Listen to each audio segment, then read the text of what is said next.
Finally हामी रेखेश्वर मन्दिर आइपुग्यौँ।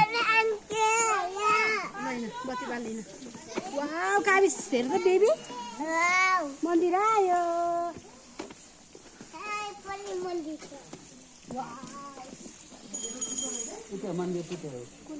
माथि